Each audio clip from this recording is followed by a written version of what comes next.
We all flirt with the dark side, and that's okay. That's part of being, but you have to literally have to balance and whatever that means to you. So again, going back to like what you were saying though with Anakin and getting married, he would have been okay because he could have found balance in between the push and pull of selfishness and selflessness. And that's something in space fantasy, Star Wars, and in real life we all have to do. And I think that's a beautiful message that's throughout all the movies of kind of this great philosophy of life being like, we all want to be Jedi. We all, hopefully, most of us, strive to be Jedi. But you're going to fall. You're going to stumble. You're going to have your bad days where you're mean. But you have to balance and find that balance within yourself. Yeah. This is the Choosing Joy podcast with me, Jodi Lynn Turpin. Take a breath, feel it all, choose joy anyway. Hello and welcome back to the Choosing Joy podcast. It's me, Jodi Lynn Turpin, as usual. Today I have on a guest I've been waiting for a long time. I've already done 68 episodes. This man has helped me edit the podcast. He has given me so much advice about doing podcasts because he has his own podcast and is already 460 episodes in. I have Jason Gibner, artist, all-around Star Wars nerd and fan and cool guy. We've known each other for a while, and he's here today to talk about a bunch of stuff. Welcome, Jason. Oh, thank you, Jodi. I'm so happy to do this. So happy to be on Choosing Joy with you. This is great. Thank you. I know. I've been waiting for a long time. I feel like you really helped me get over, I had a huge fear of starting the podcast. And you, you had posted something on Facebook. You're like, I can do some editing, for people. I was like, this is a sign. So I wrote you immediately. Mm-hmm. And then I gave you the stuff, and I think you just did such a great job editing for me. And I was so grateful because it gave me that confidence to really put everything out there. And obviously you have a lot of experience with this. 10 years with Blast Points. Yeah. My Star Wars podcast, Blast Points, that I do with my good friend Gabe. I was, we were talking before we started recording. I really like editing your show when you need help because I learn so much. And you've got a natural talent for talking to people too. That's the thing. When I listen to your episodes, I'm like, boy, she is just really, really good at talking with people and getting answers out of people. So it's a joy for me to edit, and the small part I have in your show is a real joy for me. And I'm always happy to help in any way I can. Oh gosh, yeah. And I've asked him some questions like, what about if this happened on the podcast? And then you're like, just go with it. It doesn't, right. There'll be another one. And that's actually how I see things. But sometimes you need someone else to remind you, who cares? Just go with it. Just, do it. And yeah. And I want to talk more too about your podcast with Gabe. Honestly, it's huge. Everyone, seriously, you have to check it out. It's funny and quirky and all to do with Star Wars in different ways. And this has given you, this is a long time in, 10 years, but so many cool opportunities with Lucasfilms, with interviews, with being on panels in Japan, California. The Japan one was super cool. I loved following those pictures. That was flipping amazing. You're so cool. Oh, geez. Yeah. No, yeah, it's it's the opportunities we have gotten to do with doing this podcast. So it's sometimes I sometimes I have to take a step back and think about, gosh, I really did all these things, and it's really amazing, and it's part of that Lucasfilm is a really cool company that pays attention to and values the fans out there. And yeah, I'm just really grateful for all the opportunities. I don't take anything for granted ever. I'm always kind of when you get a notice from Lucasfilm, oh, we'd like you to come out and do this thing. It's always oh, really? It's oh, I still kind of blush a little bit, and it's great. It's just, it's just really, really, really honored all the time. Yes, and like putting yourself out there with a podcast, especially when you're first starting, can be like really like not nerve-wracking, but like you're really putting yourself out there in a vulnerable way, no matter what it is. So if it's about comedy or if it's about like a certain subject, or yours is Star Wars, and but it's funny and you guys know so much. Oh my gosh, holy macadamia nuts. You know so much. Like, obviously, you've sent me, what do you call it? Like, videos and different things about George Lucas and Joy. So, like, even just to have those little things, I can only imagine how much you're really digging into it because it's your passion. Yeah, it's, it really, I've loved Star Wars ever since I was very young, very very very young. So I'm older than dirt. So I saw I saw the original film when I was the original Star Wars was the first movie I ever saw in a movie theater. According to my mom, she took me and my sister. So my sister went. I'll make it as brief as possible. My sister went to a birthday party, late '70s, that was Star Wars themed. My sister's older than me, 4 years older. So she went to a Star Wars themed birthday party, but we hadn't seen the movie, and my sister didn't care. And everyone that went to this birthday party got a Star Wars action figure. And she came home, and it was a little R2D2, which I have it. Where is it? Oh, it's this right here. Oh, for people, this is excellent audio podcasting. Yeah, as I'm showing this very, very cute. This very, very, very old R2D2 action figure.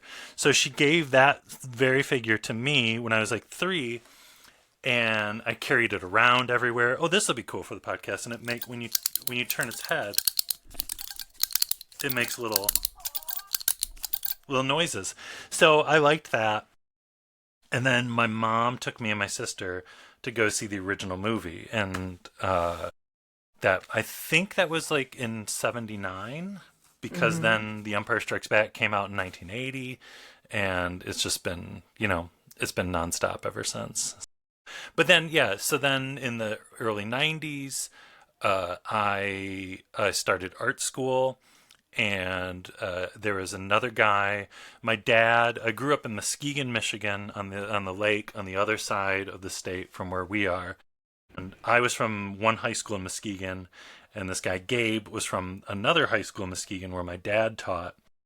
And so we kind of knew of each other as the two guys from Muskegon, and he knew my dad because my dad taught at the high school he went to. This is 1994. And Star Wars wasn't really happening, but he and I were both obsessed with it in '94. And yeah, and we were both not living near the campus of the art school in Grand Rapids, and we were like, well, why don't we get a place together? And that's Gabe. And now, boy, 30 years later, we're doing this crazy podcast. And I went off on a tangent there. I don't know. I love a tangent. Yeah, I do. Yeah. And everyone else does too. We like hearing like the stories like of how everything comes together. I find extremely fascinating. What a long friendship. Yeah. It's pretty crazy. Yeah, we've known each other since we were like 18. And yeah, he's got 2 kids. One of his daughters in college now, and yeah, it's pretty wild. It's nice though, because like when we go and do events, we've known each other for so long that there's no there's no like, we know each other, we know what's up with each other. So there's no like being cool, or there's nothing to hide, And we've lived together. We lived together for years in an apartment in Grand Rapids. So we've shout been out through. Gabe. Yeah, shout out Gabe. Yeah. If you're listening, hello. Yeah. And he's a really, really humble, sweet guy, and he's incredibly smart, and he's so funny. And that was the thing where I was listening to, it was getting close to when Star Wars kind of came back in this kind of new era, and The Force Awakens and that movie. And before I went back to work, because I stayed home with my daughter for a long time, and she was kind of like in kindergarten, I think. And I had that time during the day, and I like didn't know what to do with this time to myself because I had spent all these years with this little baby. And I started listening I was like, well, what's going on with Star Wars podcasts? Because I had just gotten an iPhone, and I Yeah. was like, oh, podcasts. What's the deal with podcasts? And I was like, oh, this is kind of cool. And I looked up Star Wars podcasts, and I started listening to some of them, and there were some that I thought were doing really neat things. And then there were some that I was like, oh, why are they doing that? They should be doing this, or when you talked about that, that was fun, but now this isn't as much fun. And I started already kind of curating like this idea of like a Star Wars podcast in my head of like, I bet if I did one, I could do it right, And then I asked Gabe because Gabe loves this thing as much as I do, and we Mm-hmm. kind of look at it the same way. And I know how funny Gabe is, and I sent him just like a text, and I was like, if I started a Star Wars podcast, would you want to do it with me? And he was just like, yeah, sure, and that was it. Yeah. Yeah, yeah, So nonchalant. yeah. That's how he Oh, rolls, that is. though. So yeah. I find you extremely humble too. Like, I mean, really, you are. Like, we used to do art shows together, and it seemed like we were always set up by each other. Like, Mm-hmm. you don't really choose your spot, but we'd always be, and the boys would just be like looking through all your pictures. Oh, you even Yeah. made our Christmas card that one time, remember? Yes. Like the Yeah. Yeah. cartoon. That's the Yeah. best Christmas card I ever sent out. Oh my gosh, it was so good. I'm gonna try to find a picture and I'll post it with everything. I But haven't. I haven't seen that in years. Yeah, that would be great. it's like a red background, and then Yeah. even Jude's teddy bear is in it. Remember, I said you have to Oh, include Teddy. yeah, that was great. Yes, yeah. That what a beautiful scene and people to be in. Like just the art craft world. Like everyone is like doing their own thing and unique and like has a story. Maybe I could interview every single one of the people. You should. Yeah, really awesome people. Really, really awesome, awesome people. Yeah, yeah. I mean, my kids only came for the food and then like to see cool people like you. Wait, who else did they really like? They liked. I mean, I can't remember his name, but the guy who has Killtope.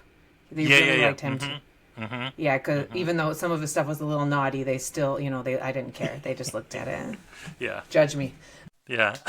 Let's talk a bit more about Star Wars and George Lucas. You sent me the two of his speeches. Then I went on this like rabbit hole like a month ago, and then today as well. And like he speaks about happiness and purpose so much for himself, like his own story, but then also in the story of the entire Star Wars collection, like the light and the dark side and everything that it's amazing. Mm-hmm. Mm-hmm. Mm-hmm. Yeah, I feel like it's a fairly recent thing, like within, well, at least since kind of doing the prequels, which isn't actually that recent, but it still feels recent to me. Mm-hmm. Where he's talked a lot about, yeah, the light side and the dark side, and it kind of how it pertains to Anakin Skywalker, because that is the whole, he's the main character of the Skywalker, the first six movies. His Mm-hmm. presence looms large over the episodes 7, 8, and 9. Yeah, the whole thing, and it's really interesting, of happiness and joy relating to the light side of the Force. And like, what is true happiness? What is joy? And he talks about, and you watch these videos too, and you took notes. So I'm curious what your takeaway is, because I've thought about this way too much. But he talks about of true joy is giving of yourself and Mm-hmm. selflessness. And the whole thing of the Jedi and the Sith is the Sith are, for people that, if somebody's listening and I'm like speaking a different language here, the Sith are, the Darth Vader, the bad guys, the Emperor, and Mm-hmm. their whole thing is selfish, and they use the Force for them only themselves. where the Jedi use the Force to help others. And that's kind of the basic thing of the light side and the dark side, but sometimes it gets lost in all the other things that are going on in Star Wars. But it's a really interesting thing, and it's nothing new. I mean, Lucas openly admits that the concept of the Force is a catch-all for religion of all the world's religions, and his whole thing with creating this modern mythology, which he did with the original films, was trying to get young kids interested in the things that weren't the things that you can't see, the things that you can't touch, the Force, and how tied in that all is with mythology. His mentor and incredible person, Joseph Campbell, talked quite a bit about the power of myth, literally. And I'm going off in a weird direction here, and I'm going to try and rein myself back in. But no, it's perfect. It's perfect. Lucas, when he was writing the original film, we're talking the early mid 70s. We're talking like 73, 74, and we can relate. The world was in a dark place at that time, and he had done THX 1138, his first film, which was a flop, which is also science fiction, but it's a very kind of dark science fiction. And he had done American Graffiti, about kind of a love letter to his teenage years, which also, weirdly, in the end, is kind of dark. And he wanted to do something positive. He wanted to do something hopeful. He wanted to do something, what he thought going into it was a kid's movie, to kind of show kids mythology and a basic thing of what essentially religion, of belief. But it grew into something more for him. As he told the story of the original trilogy, he became famous. He became very wealthy. He got divorced. He started to in the movies, as you go, especially into Return of the Jedi, that kind of concept of, oh, this is just for kids, kind of becomes more of a personal journey for him of dealing with fathers and the power of children and forgiveness and the whole idea, of selfishness versus selflessness, and what does that really, really, really mean? There's a lot of that in the movies, and that's the thing. That's the great thing about Star Wars, is you can show it to young kids, which you have, your boys. You can show it to young kids, and they can appreciate it for all the things that young kids would find fantastic in Star Wars, which there's a lot. There's space battles, and there's cool aliens, and there's robots, and it's fun, and it's fast paced, and it's goofy and silly. But the neat thing, though, is that you can watch them again as an adult.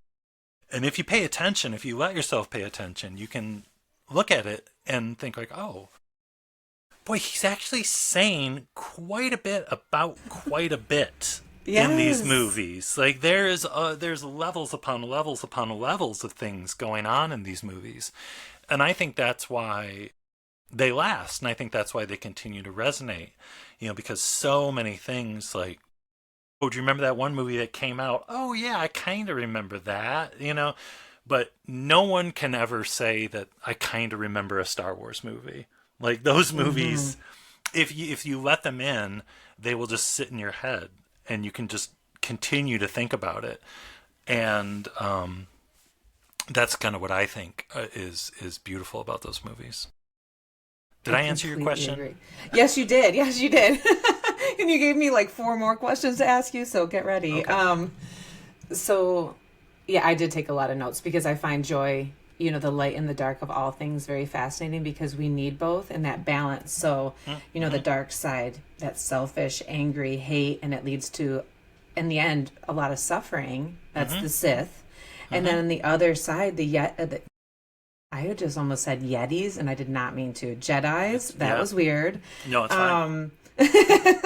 So they're the true view of joy, that light. It's giving. They have overcome fear to be in that space, because there's so much, they're fighting for what is the best, like the joy, that like deep understanding. And it made me think of course, Anakin. And when he was getting married to, tell me what her name is. Why I can't think of her name. Padme. And Padme. And he loved her so much, but like loving someone is, you can't possess or control them. That's what George Lucas says, but he tries to. So he was in this good balance, and then just went the other way. And I'd love to hear like your opinion of that too, because that's a huge part of it. And then it's relating to George Lucas and his own, getting divorced and finding love again and things like that.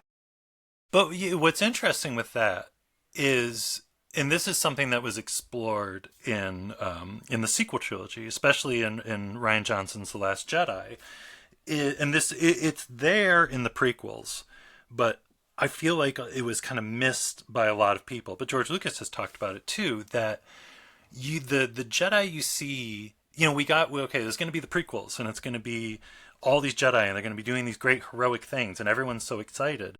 And then you go see The Phantom Menace, and a lot of people were disappointed because the Jedi aren't quite what the Jedi Council, not really Qui-Gon Jinn, but that's a different story. The Jedi Council, like Yoda and Mace Windu and everything, they're not really the Jedi that I think a lot of people expected them to be. And that was done on purpose because they are flawed. They have become almost like a part of the government system. They're a tool of the government at that time. The Jedi aren't what they're supposed to be. And they are very stuck in their ways with rules, and rules that sometimes don't make sense. Like, you're not allowed to love. And Anakin kind of goes through that. And Anakin is a person, and he loves Padme, and it doesn't hurt anything, but there are these rules. And they're like, well, the Jedi are basically like, well, rules are rules. And Obi-Wan Kenobi is kind of the enforcer of these rules, because Obi-Wan is very much like, well, we should do what the council says. We should listen to them. Now, where did this get the Jedi? It caused their destruction, that they were bound by these rules, and they intertwined themselves with the government, which was ruled by a Sith Lord who, that's a whole nother thing. But the Sith Lord Palpatine knew that was the way to take them down, that they would just follow these rules and possibly not question these rules. Like, why would you question the rules? They're the rules. So in the sequels, in Last Jedi, you have this pure character, Rey, who is very, very strong with the Force, who knows next to nothing about the Jedi. She just knows she has these abilities and she wants to understand them. And you have Luke Skywalker, who blames himself for kind of all of this. He knows what happened. He knows the lineage which came before him. He knows what Obi-Wan Kenobi and what his father did and all this stuff. And Luke's basic thing to Rey is the Jedi were flawed. The Jedi caused their own destruction, which Luke is not lying.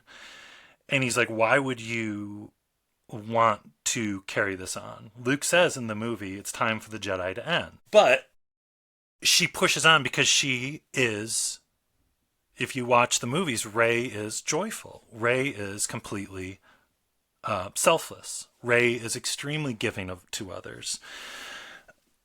And in the end, Luke kind of sees that she's right, he's wrong, and there always was good in there.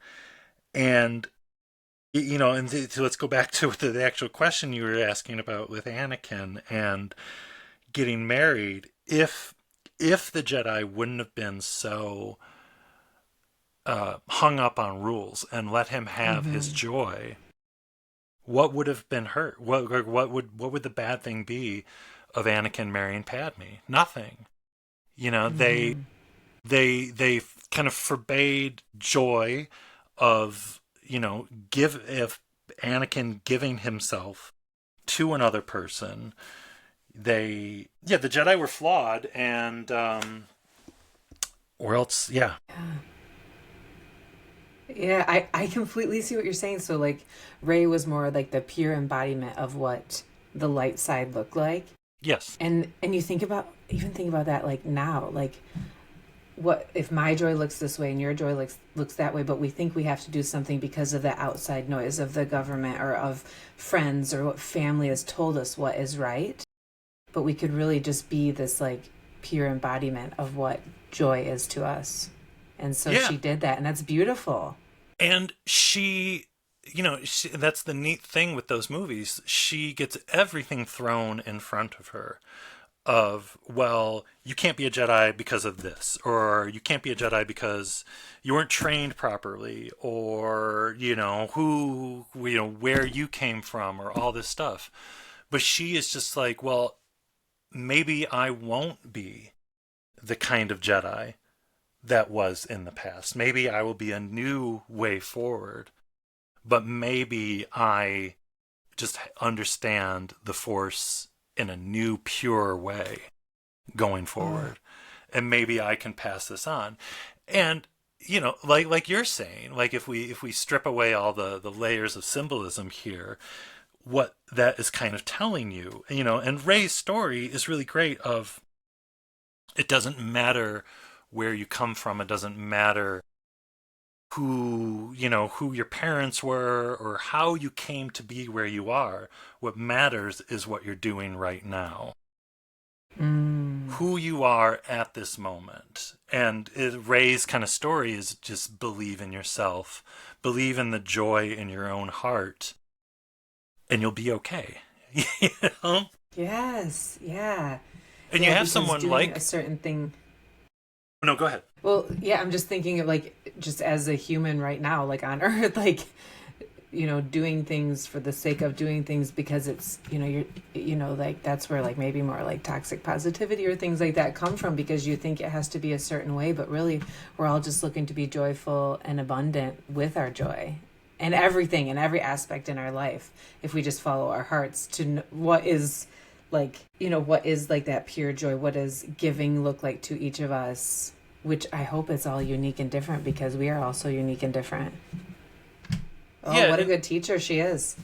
Well, and the whole the light side of the Force of selflessness. And it's funny because like I feel like since I started doing the podcast and when I started like really, really watching a lot of interviews with George Lucas, I hadn't really thought about that in terms of the Jedi and the Sith and selfishness and Anakin's story, how that relates, where Anakin, as much as him loving Padme was a selfless kind of act, his need to make sure that she didn't die the way his mother died. The way his mother died rattled him. And his possession of her, of Padme, of I will do literally whatever it takes to prevent you from dying. I will even give myself to the dark side, pledge my allegiance to the devil, basically, to prevent you from dying. And just because he had a premonition that she would die in childbirth, and it terrified him. And that's the thing, that fear leads to anger, anger leads to hate, hate leads to suffering. He became so afraid of losing her that he would do anything.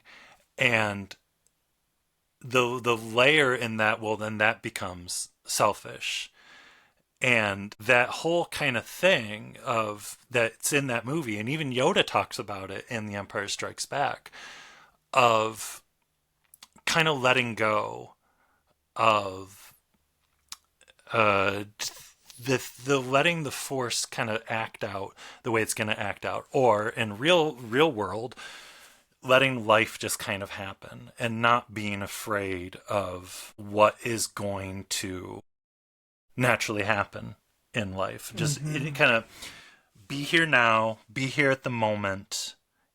You know, Yoda says to Luke that he doesn't want to train him in The Empire Strikes Back, and Luke is just like, well, why not? I'm here. I made it to Dagobah.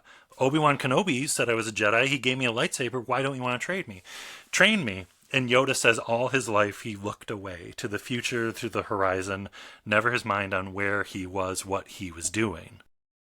And I always thought that was really interesting, just to enjoy the moment, to be present, and to not worry so much about the future. I mean, we can't help it, you know, and you look at how that relates then to Anakin, of he was so concerned about losing his wife that he made this horrible decision that led to all these Jedi being killed and led to him being in this prison suit for the rest of his life, filled with rage and consumed by hatred and all this stuff. But he, you know, and Gabe and I talk about this a lot on the show, that there's a part in Revenge of the Sith where Padme, she's out on the balcony brushing her hair, and she's talking about, I want to raise our children on Naboo, and I want to do all this stuff. And Anakin should have left the Jedi Order. Anakin should have said, yeah, you know, I can still be a Force user. I can still use the Force, but maybe my future isn't a Jedi Knight, and maybe I should go and be with you again, being in the present, in the now. And you know, the be here now, that's nothing new. That's George Lucas just tapping into other things and weaving it into his crazy space fantasy. But it's, you know, and that's the thing. That's kind of what makes it all kind of cool. You get these kind of fortune cookies of wisdom in these movies that resonate very, very, very deep. I completely agree. And honestly, I feel like now people are starting to see these deeper things, like right now in this time in history, being, you know, like the year we're living in, like they're seeing more and they're like, oh, wait, I relate to this. I've done that. I maybe I did some bad things. I went over to the dark side a little bit, but I can come back onto the other side. You can always make a choice about how you want to be. You know, and I think too that it's you know, you see Emperor Palpatine happening in real life, like things straight out of the playbook that George Lucas predicted 40 years ago, and it's scary and it's fascinating, but it's also like, you can take the example of being selfless. Like just this morning, I saw food gatherers at 9:00 in the morning on the weekend, helping people, you know, who need food. Like, and you see, like in my neighborhood, there's people gathering canned foods and food for people all over the place. And, you know, that's selflessness. That's giving. That's pure joy. That's, you know, that's the thing. Even in the darkest times, even in when there are Emperor Palpatines out there in real life, you know, there are real life Jedi out there who are helping and giving. Yes. You know, which is awesome. Oh gosh, that feeling of that giving, that like light side. And you know, sometimes it's hard to give, especially when maybe someone's not grateful, or someone, you know, there's a lot of reasons that it doesn't always feel good to give, but really in general, it feels so good to give and be of service. And that is that light side. That's that joy that it just stays equal. Like that stays like, you stay like here. George Lucas said in one of his, I don't know what he was doing. I don't know if he was talking to like a college or to like a panel, but he talked about happiness being two things. So it was joy or pleasure. And so the dark side would be more going towards that, that pleasure, that it's fast. We're human. We're going to go towards pleasure. You get a new car. Oh gosh, you do this, you have a good steak or whatever, but it's more self-centered. And then the other side, joy, where you're giving, compassion. It's so powerful. And you could go for like days because of joy, that light side. He's so wise. I'm like obsessed. I mean, thank you for sharing. Thank you for even like sending me those videos. They like really put me down a good rabbit hole of like learning more about joy from someone else's perspective, which I'm always for. Yeah, and that's and the thing too that's pleasure. What he talks about pleasure is brief, and once, and it's interesting to think about because he talks about once you have that pleasure, then you want to have it again, but you want to have more. You have to, right? Yeah, and that's feel it. That's Anakin. That's Anakin in the prequel films that. He is enormously gifted in the Force. He's like the Bruce Lee of the Force. He's just born gifted. He's the Mozart of the Force, and he has people telling him how powerful he is and how good he is and how great he is, and he's the best pilot and he's the best swordsman and he's all this, and he wants more. He says that straight up in the movie that he wants more. He wants more of that pleasure, more of that gratification. And it is a tricky thing to, if you feel that, and it's a human thing of, yeah, you get that good feeling and you're just like, oh, that felt good. Well, I want to do that again. Or I want to feel that again, but I want more of that. And if you start collecting that kind of that kind of feeling, it can get really dangerous, and your ego can get out of control, and you can you can start going down the path of the dark side. But yes. And that's the interesting thing, though, and George Lucas talks about this too, and I think this is what I was trying to say earlier too, with the Last Jedi and everything. But balance is very important, and they talk about it a lot in Star Wars. The balance of the Force, and what exactly does that mean? Well, that's something that kind of came about more, and I was talking about with like Return of the Jedi and into the prequels, where you can hone right in on Return of the Jedi, where who defeats the big bad of the universe at the end of Return of the Jedi? It's Darth Vader, with help from Luke, with Luke's love and compassion, and Luke's selflessness of refusing to fight and throwing down his lightsaber and saying, kill me if you want, but I'm going to die for this reason, that I feel that there's still good in Anakin Skywalker. And Anakin throwing the Emperor down the chute, killing him, and then coming back as a ghost at the end of the movie on Endor, showing that he is kind of forgiven in the Force and his spirit lives on and all that stuff. But that's balance. It's George Lucas kind of saying, like, you can't be, he knows realistically you can't just be a Jedi. You can't just be this pure, selfless, giving person. We all have the temptation to the dark side, or we all flirt with the dark side. And that's okay. That's part of being, but you have to literally have to balance, and whatever that means to you. So again, going back to like what you were saying though, with Anakin and getting married, he would have been okay because he could have found balance in between push and pull of selfishness and selflessness. And that's something in space fantasy, Star Wars, and in real life, we all have to do. And I think that's a beautiful message that's throughout all the movies of kind of this great philosophy of life being like, we all want to be Jedi, we all, hopefully, most of us, strive to be Jedi. But you're gonna fall. You're gonna stumble. You're gonna have your Mm-hmm. bad days where you're mean, but you have to balance and find that balance within yourself. Yes. Oh my gosh, that's so good, Jason. This is seriously like, should we? Here, I'll just throw this out there. Should we just like teach our kids Star Wars? Like they, start at 5 years old and they just watch the movies and they're like, what does this mean? And then as they get to like high school, they're like, well, how do you put this into play? How are you bringing your light and your dark side into every day? Yeah. I mean, honestly, it might be.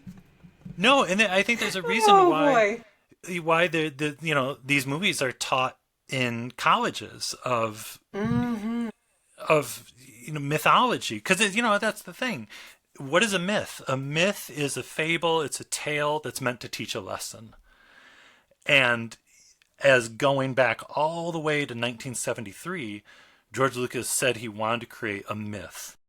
He wanted to create a modern mythology, that something that, because the Western was kind of dying out in popularity, and we were dealing with kids that were coming out of Vietnam, and space was the to quote another franchise, the final frontier.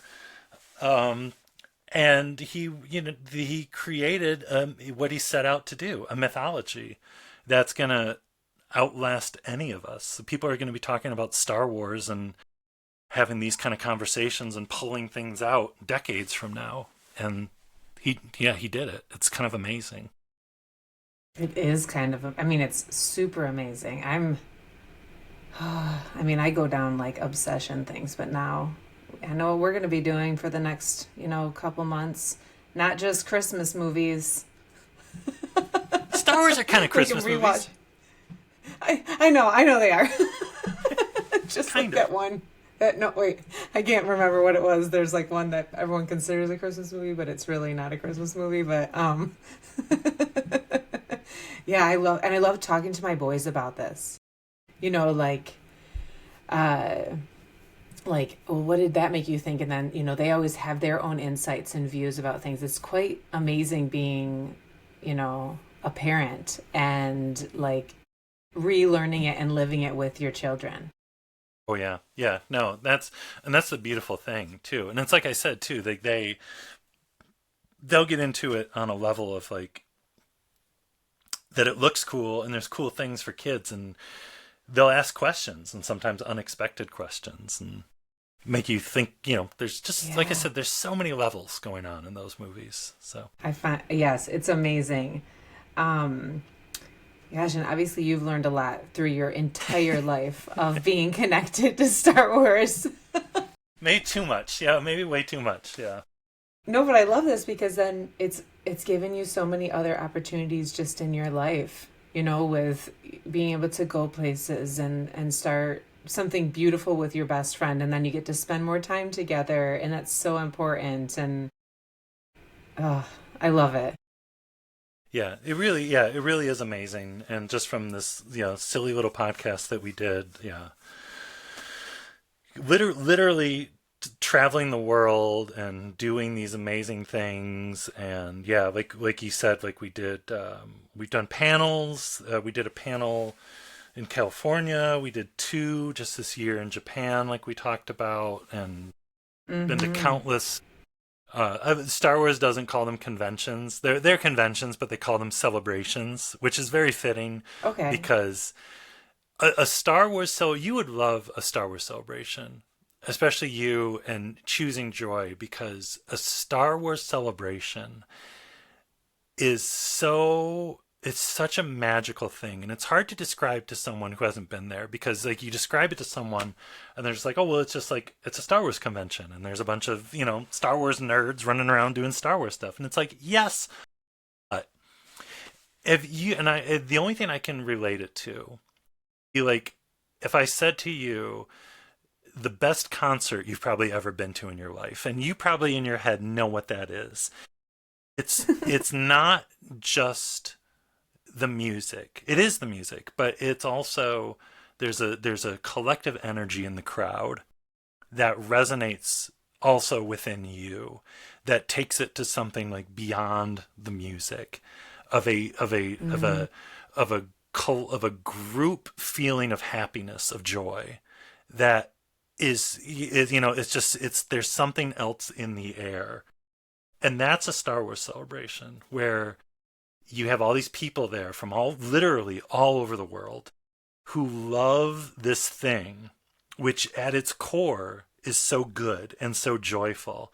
And everyone is so happy to be there that there's just a literal energy in the place that you're in, of just a feeling of happiness. And, you get people that go to a Star Wars celebration, and they go to one and they say, I'm never going to miss another one ever again. If they do it in Japan or if they do it in England, I'm going to be there, because it's a group feeling, and everyone there, you can't help being happy. Everyone there is just like, it's hugs and it's smiles, and it's kind of like, I love it, because it's like, this is the spirit of Star Wars for real, in the flesh, on the planet Earth. This is like just a feeling of happiness and joy. So anyways, that was my rant about Star Wars celebrations, that they're absolutely magical. Well, I thought I heard that there's one in Michigan, and you have to dress up. Like, you can't go in with like a Star Wars shirt on. Like, you have to be in character. Do you know what I'm talking about? Well, there's the Motor City Comic Con. Well, no, there's a Space Dive. There's Space Dive, where I've never been to one because I don't dress up. But I was going to ask you, if you were going to dress up, what would you dress up as? See, no. I'm so tall, and I can't see anything without my glasses, and I'm like, what would I do? Because I can't. And it's like, I don't know if I want to go through all that, because I was like, I could be a really good Darth Vader, but I'm also like, I don't know. Like, do I have the time for that? I don't know. And then it's like, I wouldn't be able to see anything without my glasses. I literally would be like wandering around. So I'm good. Like, the way I think, I'm like, and there's people that look absolutely incredible at Space Dive. Space Dive, looks amazing.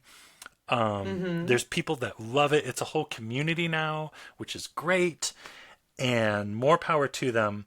But also, I'm like, it's almost like I do so much, like just like my rants earlier in your podcast today. It's like, sometimes I'm like, sometimes I need a Star Wars break, Sometimes it's like, I'm doing the podcast and I'm like, you know what? I'm good. I don't need more. Yeah. I don't need more Star Wars right now. I just got to take a little breather. Just stick to the celebrations and not that. I looked at those pictures. I actually followed them, and I noticed you followed them too on Instagram, because someone told me, oh, you'd like that, because we like Renaissance Festival and really dressing up all the way. And I was like, what would I dress up as? And I probably would go towards more of like a person from one of the planets, just like as my own self. Yeah. But I would just like look like they wear like like some of them wear like teal and gray, or like this or that. Like, I'd probably just go with that style. Yeah. You could do anything really and just say it's Star Wars. Yeah. You can get away with it. Yeah, just say that. Yeah. I mean, I just like to dress up. That's what what it boils down to for me. But I really want to go, my older son Lucian's really into lots of things, but Star Wars is one of them. And I should have done the interview from his room, because he's got all this really cool art. Like abstract Star Wars art in his room. It's neat. Like every like adult man's like dream to have that cool of a room really for themselves, but he's just doing it now. Anyways, we've gone to the Comic-Cons, and I find it really cool, like that, when people dress up in anything that they like, because it brings them so much happiness. Like, no matter what, if it's an anime or if it doesn't matter what it is, but it's just really cool. Yeah, it is. If people want to take pictures with you and stuff like that, like, I think Jude went to a Comic-Con with his best friend, and they dressed up as Castle Crashers, but everyone thought that they were the Knights That Say Ni. I think I said that right. From Monty Python, yeah. Yeah. That's great. And they never even watched that movie. They don't even know what they're talking about. So, like, the 40-year-old women are taking a picture of them because of that, but then the little kids want to take a picture of them because they're Castle Crashers. So, anyways. How fun. I know. So, yeah. I don't know. There's just so much joy that Star Wars brings to people. And it's obviously bringing people together in community in many different ways. And through podcasts like yours. And We have other friends who are obsessed with Star Wars too. They know everything about it. They love it so much, and it just obviously it brings them a lot of happiness. And that's the thing too. Like going to celebrations too. So and it's funny because it's like it kind of relates back to what we were talking about, like with the pleasure, the short lasting pleasure versus joy in giving to others, because it's an interesting thing where I think it was because Gabe and I went to celebrations for the prequels in 2002 and 2005. And then we went before there was a podcast in 2015 in California. And then we did Orlando. But then when we did in 2019, there was a celebration in Chicago. And that was after 3 years of doing the podcast.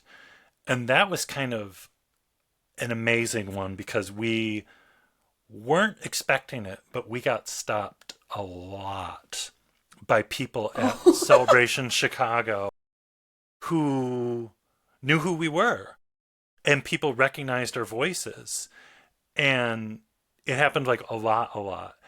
And it was, and now we're pretty used to it. And it was neat in Japan last April.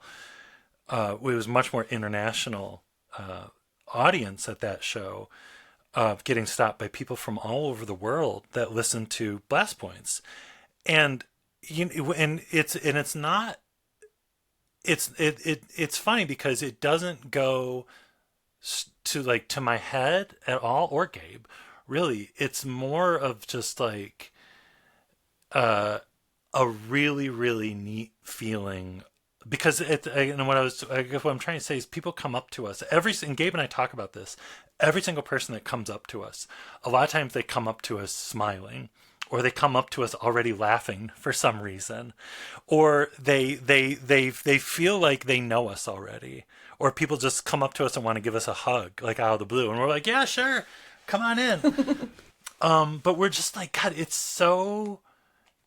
and the feedback we get from real life human beings face to face at these things, it's always so happy and so joyous. And they tell us how much fun they have listening to our podcasts and stuff. And, for Gabe and I, it's just like us talking on a Thursday night, and like me in my basement and him in a room in his house. And we'll just like, okay, we'll see you next week, But you don't think about who is on the other end, and there's real people on the other end, and just it's just such a neat feeling. And again, that's giving. It's kind of like at a certain point, it's not even about us anymore. It's because we've been doing it for 10 years. In January, we're doing the show for them, and them is like this huge cloud of people. And that's really, it's a cool feeling. It's like, well, we have to. It's like if a new show is coming out, well, people are counting on us. We have to talk about it, Yeah. And that's really cool. That's really, really, really cool. And, maybe in the beginning, we started it for ourselves, of kind of like, I want to do this. But it changes, and it becomes about doing it for others. And it's taking it all back, taking it all full circle. Oh, that's amazing. Oh, Jason, you are just like so kind and sweet. And just like so knowledgeable about so many things, just life, obviously Star Wars, but just life. And I think that's really amazing that you're putting it out there, because it's sharing your gift and not keeping it in, so more people can learn and grow in different ways. And I'd love to say Even it was when all it's funny. Yeah, and I'd love to say it was all like on purpose, but it's like, it kind of just became like, oh, all these people listen to us and people really like what we're doing. Oh, okay, that's great. This is amazing, Yeah, that feels so good. Oh, like one person writes me about I could take one comment and I'm like, oh, I touched someone's heart, or someone listened and they got something out of it. It feels so nice in my heart. And that's the thing, like what you're saying, even right there, you're not like, Yeah, because I'm the best. I'm awesome. You're even there saying like, I'm so glad I made you feel good. Mm-hmm. You know, Yeah. or So they someone could feel a else. little bit better. Yeah. You know, and that's the right way to do it, I think, you know. I feel exactly the same. So I've almost had you for an hour, and you know My because gosh. Okay. you listen to, I know, rapid fire questions. Have you been Yeah. waiting pretty much Yeah. For your a whole while life for now. Yeah. this? Yeah. Pretty much my whole life. Basically my whole life. Yeah, yeah.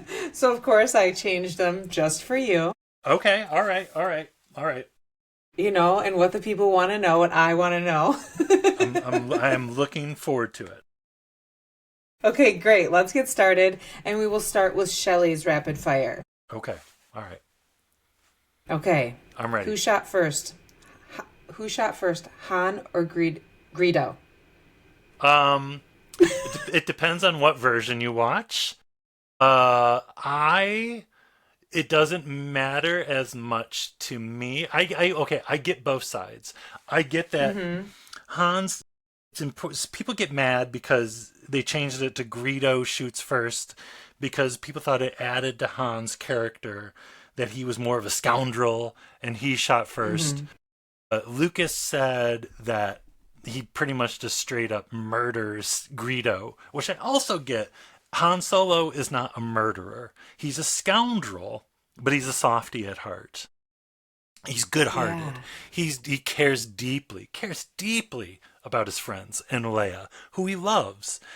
He cares so much about Luke Skywalker that he goes out on a tauntaun in I don't know what 0-degree weather in the middle of nowhere to find Luke in the middle of nowhere laying in the snow somewhere. That's how deeply Han cares about people. So would Han really kill Greedo straight up like that? I don't know. But I also get it that people like it about Han. So uh, I'm 50-50. Who shot first depends on what version you watch and depends on how you feel about Han Solo, honestly. I'm not going to answer that. Okay, Sheldon Turpin. That's Yeah. what you get for that one. Like, Yeah. he's like, ask him this one. And I'm like, okay, can you explain to me what it means? Because I don't know what it means. And then, so it's whatever you want to see, people. It's whatever you want to believe. Whatever you want to believe, that's fine. You know? Yes. What is your favorite pizza?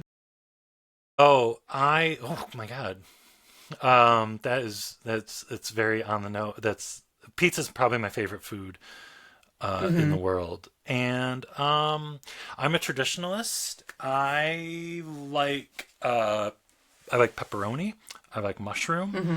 I like I like a hybrid of a New York style. I like New York. I like being able to fold it and eating it like that Mm-hmm. way. But I like a thin crust, but not necessarily like truly New York. Not like those big New York. I like the big New York, but I don't have to have it. I like a homemade. Okay. I Mm.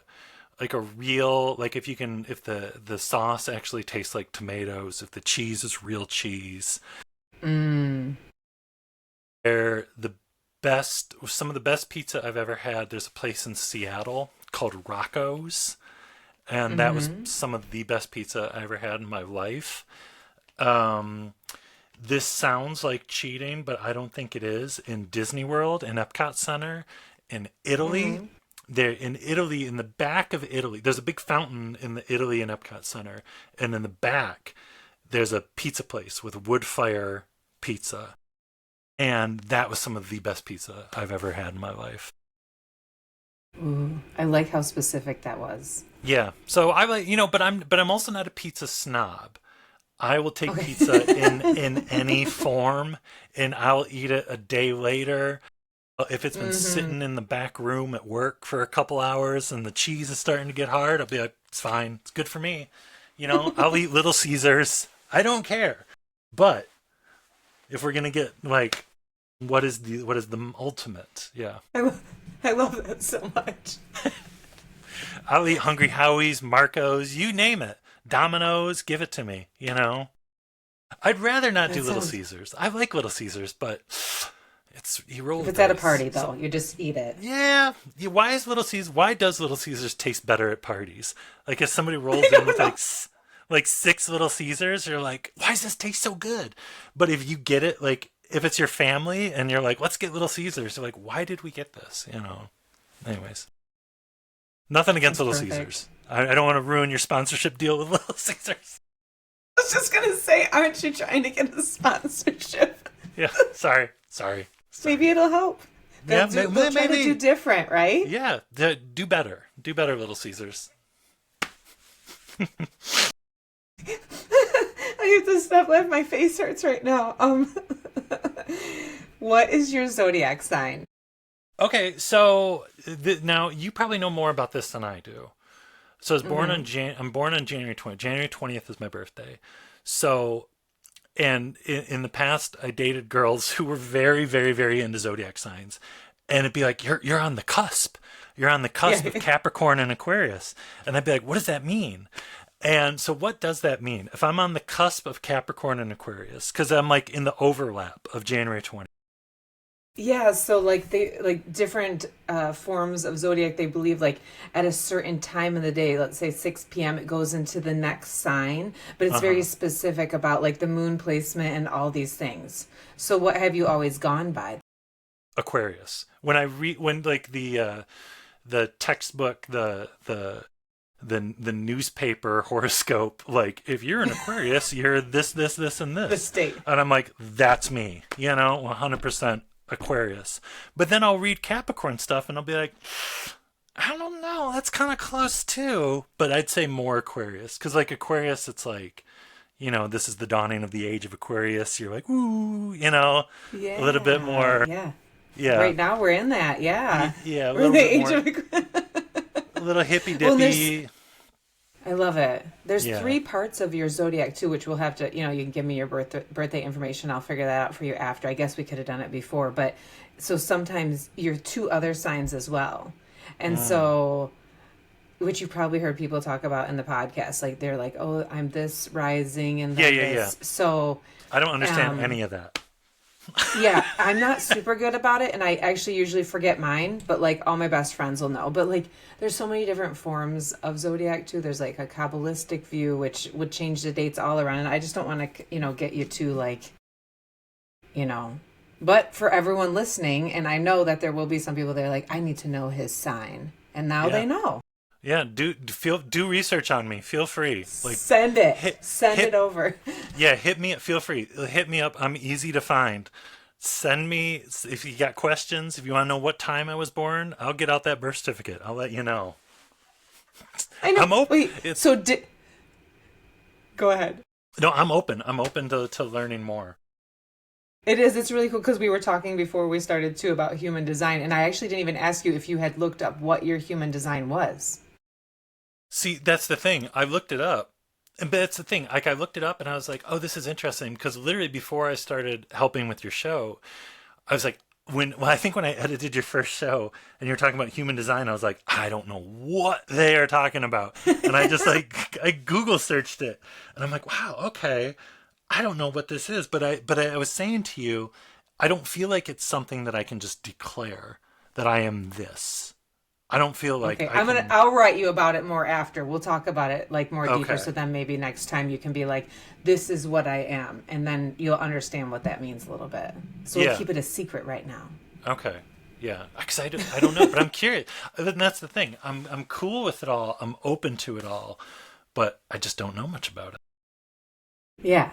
Yeah. I'll send you a good podcast to listen to about it. Actually, not mine, someone else's. Yeah. Okay, next question. What's your favorite planet? And you can take that however you want. Oh, Earth. Nice. Yeah. I had no idea how you would respond to that. Yeah. I think that's maybe this goes in with like human design or something. I'm a very optimistic person. I'm all like I feel like I'm always surrounded by pessimists. And I get it, especially nowadays where they're coming from. But I am optimistic. I'm very optimistic about the future and everything. But I think that humans, us in general, I think people are good, and I love people, and I love seeing people doing good things, and I think that good will win overall. It always does. And I like traveling. I like seeing different cultures. I like seeing different kinds of people. And I like seeing how no matter where you go, people are all the same everywhere you go. And we all have things that we all have in common. And even if people are so incredibly different or grew up on different sides of the world, we all have things that we all share. And I think that's really awesome. So, and I think Earth, I think humans I think we're all pretty awesome. Star Wars, my favorite planet. Visually, I would say Naboo, I think is really cool and really pretty. I think Tatooine is really fun. I like when we go back to Tatooine and stories. Coruscant is really neat, the city planet. Yeah, I don't know. But I would say Naboo. I think Naboo is really cool. Yeah. I like that they are ruled by a young queen, and I like their kind of Italian Art Deco kind of style they have. I like all that. That's really cool. Oh, I love that. That's one thing I love about Star Wars is just visually everything. Oh yeah. Like that's what I told you before. I'm like, I love that. Even the outfits and everything, so cool. So many geniuses that have worked on those movies, just across the board. It's amazing. What's your favorite hot drink? Oh, coffee. Same. That's what's in this. Yeah, that's same. Coffee. Yeah, coffee.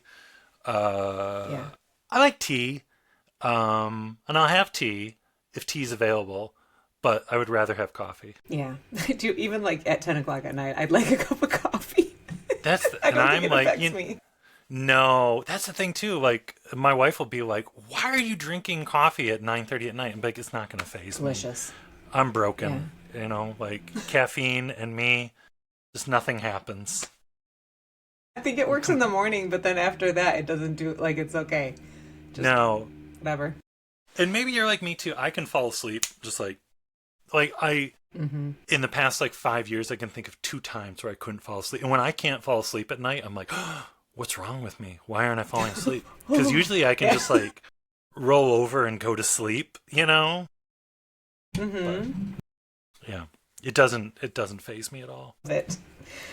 Who is your favorite character? And that doesn't have to be Star Wars, but it can be. Think about how you like. Yeah, I'll say Star Wars. Probably Obi-Wan Kenobi. I love the journey of Obi-Wan Kenobi. I love that Obi-Wan Kenobi, like I was saying earlier, that he starts very by the books, and the Obi-Wan we see in the prequels, he's very rules. This is the way we do it. This is the Jedi way. And I love that the Obi-Wan that Alec Guinness played in the original film is so laid back, so chill, and so, he's very much, you must do what you feel is right, of course, and you must learn the ways of the Force. And he's very sly with Luke. He's Obi-Wan Kenobi, but Luke doesn't know what that means. And he's not kind of telling him, listen, kid, I'm Obi-Wan Kenobi.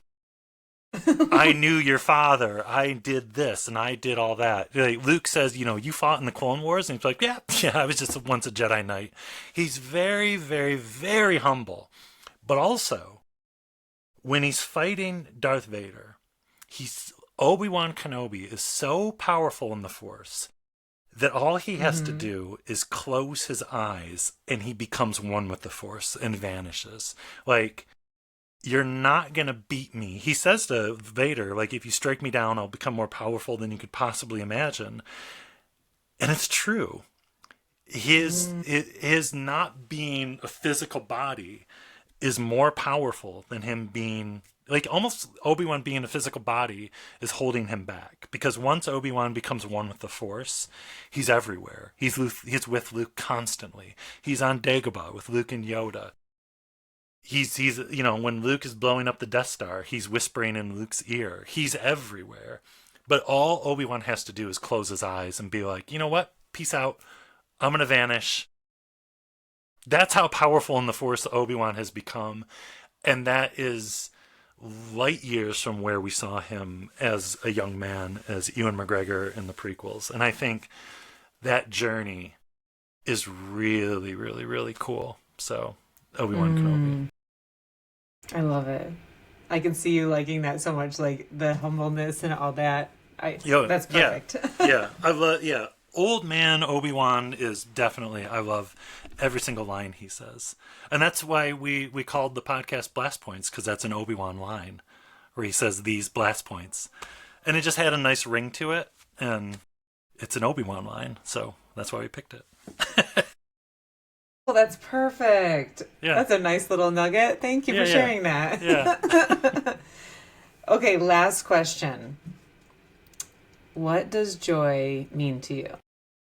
And I'll take it back to Star Wars, and I'll take it back to like what we were saying with those George Lucas talks, where it's giving, it's giving to others, and we're both parents.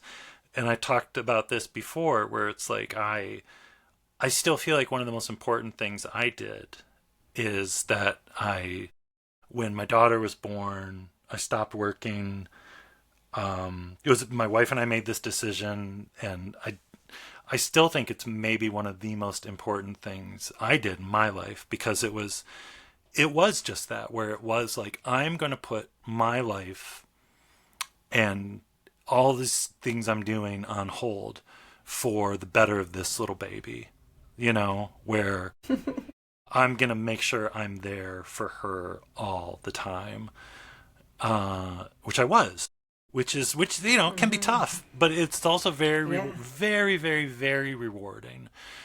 And that was kind of me learning that process where, naturally, most people, not all people, but when you have children, it's kind of this, the world's, you go from being this like 20-year-old a lot of times where it's all about you, and like the George Lucas thing of the chasing pleasure.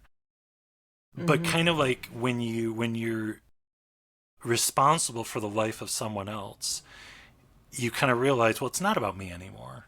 I mean, it is, but also it's not. It's more, this person is on this planet because of me and your partner. So this person is kind of more my responsibility. And so that was kind of joy to me, and kind of like hearing those things and thinking about those things in Star Wars as mythology, lesson teaching stories. It's kind of like, yeah, okay, I get it now. So I guess, to answer your question, that's joy, giving and selflessness. That is the most beautiful thing ever. My uncle also stayed home with my nephew my cousin when he was born. And I actually know a lot of dads who have done this, and I think it's really beautiful. And how it works for each family is so different. And well, there's so many amazing moms that do it too, and in whatever way it works for families. And there's families that can't do it, and and that's not saying that this is like it's like the only way people should do it. It's different for everyone, but for me, and for myself, it was a great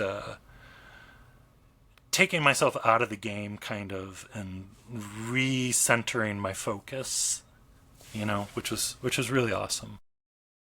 It's beautiful and life-changing. Oh, Jason, this has been like an amazing conversation, and I feel like I don't even know much about Star Wars. Like, I mean, I know I've watched everything, but like, just the connection we did for like life here on Earth, and then also with Star Wars, is absolutely beautiful. I'm so excited for everyone to hear your words and connect to you more with yours and Gabe's podcast, Blast Points. And I'll have everything in the show notes too, like how to connect to you guys and check out your amazing podcast. It's good. Oh, it's thank so you. good. Yeah, we're easy to find, and and sometimes I know we can. It literally sounds like we're speaking an alien language because we go deep and we talk about some crazy stuff. But yeah, yeah. So Thank you so much for being on the podcast today. I'm truly grateful for everything about you. oh well, no, thank you, and I'm grateful for you too. Thank you. Thank you. You've been listening to the Choosing Joy podcast with me, Jodi Lynn Turpin. Be gentle with yourself, trust the timing, and keep choosing joy again